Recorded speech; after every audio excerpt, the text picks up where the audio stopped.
You were against same-sex marriage, now you're for it. You defended President Obama's immigration policies, now you say they're too harsh. You supported his trade deal dozens of times. You even called it the gold standard. Now suddenly last week, you're against it. Will you say anything to get elected? Well, actually, I have been very consistent over the course of my entire life. I have always fought for the same values and principles. Do you think New York State should recognize gay marriage? No. No. Okay. I believe that marriage is not just a bond, but a sacred bond between a man and a woman. I have not supported same-sex marriage. I have supported civil partnerships and contractual relationships. I support marriage for lesbian and gay couples. I support it personally and as a matter of policy and law. So you're saying your opinion on gay marriage changed, or you changed your mind? You know, I have to say, I think you are being very persistent, but you are playing with my words and playing with what is such an I'm just trying to clarify issue. so I can understand. No, I don't think you are trying to clarify. I think you're trying to say that, you know, I used to be opposed and now I'm in favor and I did it for political reasons, and that's just flat wrong. So let me just state what I feel like you are implying and repudiate it. I have a strong record. I have a great commitment to this issue, and I am proud of what I've done and the progress we're making. Yeah, I'm saying, I'm sorry, I just want to clarify what I was saying. No, I was saying that you maybe really believed this all along, but, you know, believed in gay marriage all along, but felt for political reasons America wasn't ready yet and you couldn't say it. That's what I was thinking. No, that is not true. It really is great how long you've supported gay marriage. Yes. I could have supported it sooner. Well, you did it pretty soon. Could have been sooner. Fair point. Just in July, New Hampshire, you told the crowd you, quote, take a backseat to no one when it comes to progressive values. I take a backseat to no one when you look at my record and standing up and fighting for progressive values. Last month in Ohio, you said you plead guilty to, quote, being kind of moderate and center. Do you change your political identity based on who you're talking to? No, I think that like most people that I know, I have a range of views, but they are rooted in my values and my experience. You know, I get accused of being kind of moderate and center. I plead guilty. Just for the record, are you a progressive or are you a moderate? I'm a progressive.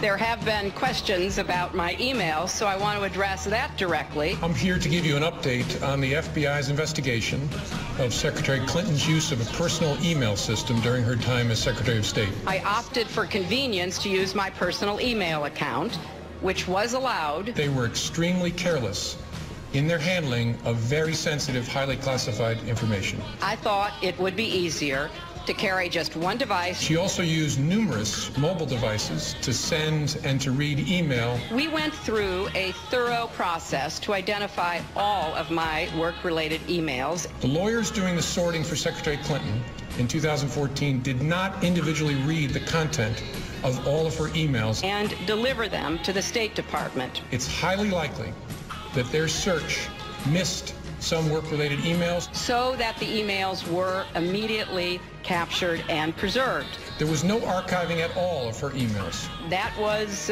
my obligation. I fully fulfilled it. They deleted all emails they did not produce to state, and the lawyers then cleaned their devices in such a way as to preclude complete forensic recovery. There were no security breaches. It is possible that hostile actors gained access. There is no classified materials. 110 emails contained classified information at the time they were sent or received. I'm certainly well aware of the classification requirements and did not send classified material. Even if information is not marked classified in an email, participants who know or should know that the subject matter is classified are still obligated to protect it. At the time, this didn't seem like an issue. None of these emails show any kind of unclassified system. I represented Wall Street as a senator from New York, and I went to Wall Street in December of 2007, before the big crash that we had, and I basically said, cut it out. Quit foreclosing on homes. quit engaging in these kinds of speculative behaviors. Now, who's exactly to blame for the housing crisis? I think there's plenty of blame to go around. Home buyers who paid extra fees to avoid documenting their income should have known they were getting in over their heads. Of course we have to deal with the problem that the banks are still too big to fail. We can never let the American taxpayer and middle-class families ever have to bail out the kind of speculative behavior that we saw. But we also have to worry about some of the other players. AIG, a big insurance company, Lehman Brothers, an investment bank. There's this whole area called shadow banking. That's where the experts tell me the next potential problem could come from. So I'm with both Senator Sanders and Governor O'Malley in putting a lot of attention onto the banks. And the plan that I have put forward would actually empower regulators to break up big banks. I represented New York, and I represented New York on 9/11. When we were attacked, where were we attacked? We were attacked in downtown Manhattan, where Wall Street is. I did spend a whole lot of time and effort helping them rebuild. That was good for New York, it was good for the economy, and it was a way to rebuke the terrorists who had attacked our country. 9/11 was bad. I agree with that. Time and time again, you hear one thing in speeches, and then you see a campaign that has the worst kind of tactics, reminiscent of the same sort of Republican attacks on Democrats. Well, I am here to say that it is not only wrong, but it is undermining core democratic principles. Since when do Democrats attack one another on universal health care? I've looked at the legislation that Senator Sanders has proposed, and basically he does eliminate the Affordable Care Act, eliminates private insurance, eliminates Medicare, eliminates Medicaid, TRICARE, Children's Health Insurance Program. Just because Senator Obama chose not to present a universal health care plan does not give him the right to attack me because I did. So let's have a real campaign. Enough with the speeches and the big rallies and then using tactics that are right out of Karl Rove's playbook. This is wrong, and every Democrat should be outraged. The Democratic Party in the United States worked since Harry Truman to get the Affordable Care Act passed. So shame on you, Barack Obama. It is time you ran a campaign consistent with your messages in public. Hillary Clinton's attempt to tout her foreign policy experience hounded her again on the campaign trail today. I made a mistake in describing it. She claimed she misspoke last week and was sleep-deprived when she described landing under sniper fire in Tuzla, Bosnia, something that didn't happen. But CBS News has found several times in the past few months when Senator Clinton used the Bosnia trip to try to show her international experience. December in Iowa. We landed in one of those corkscrew landings and ran out because they said there might be sniper fire. I don't remember anybody offering me tea on the tarmac when that was happening. Then in February. The welcoming ceremony had to be moved inside because of sniper fire. And last week. I remember landing under sniper fire. We basically were told to run to our cars. Now that is what happened. Differing accounts of your trip to Bosnia, and I'm wondering if you could even clarify. I know you recall, ducking under sniper fire, and Sinbad, in his account, who's on the trip, he said that the most dangerous part was remembering where he was going to eat next. He's a comedian, you know that. He's a comedian. So you actually recall, hearing gunfire, and when we were flying into Bosnia, we came in a evasive maneuver. There was no greeting ceremony, and we basically were told to run to our cars. Now that is what happened.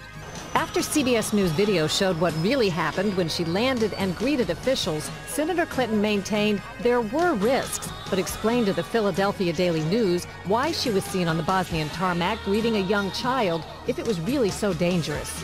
I was also told that the greeting ceremony had been moved away from the tarmac, but that there was this 8-year-old girl, and I said, well, I can't rush by her. I've got to at least greet her. So I greeted her, I took her stuff, and I left. Now that's my memory of it. Good to see you. Once again, her memory doesn't match our videotape.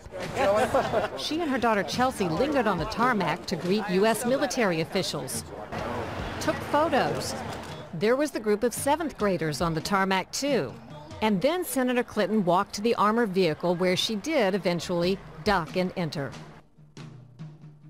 It was one of the highlights of President Clinton's first term, passage of the North American Free Trade Agreement, also known as NAFTA. Critics blame NAFTA for the loss of manufacturing jobs in industrial states including Ohio and Pennsylvania. Hillary Clinton helped get NAFTA approved. She held at least 5 meetings to strategize about how to win congressional approval. She helped the White House block opposition from labor and environmental groups, and she was the featured speaker at a crucial meeting. Participants in that event said, quote, her remarks were totally pro-NAFTA. There was no equivocation for her support for NAFTA at the time. You know, I have been a critic of NAFTA from the very beginning. My concerns about NAFTA expressed years ago have been well documented and verified. I didn't have a public position on it. I have spoken consistently against NAFTA. And if you look at what I have been saying, it has been consistent. I have been consistent. You can go back and look at from the very beginning. I was one of the voices in the administration warning about NAFTA. You said it was good on balance for New York and America in 2004, and now you're in Ohio, and your words are much different, Senator. The record is very clear. Well, you don't have all the record, because you can go back and look at what I've said consistently. Oh, I think that everybody is in favor of free and fair trade, and I think that NAFTA is proving its worth. I think on balance, NAFTA is good for New York and America. Was NAFTA a mistake? NAFTA was a mistake to the extent that it did not deliver on what we had hoped it would. Your opponents are saying that that's really part of a larger pattern with you, that you often avoid taking firm positions on controversial issues.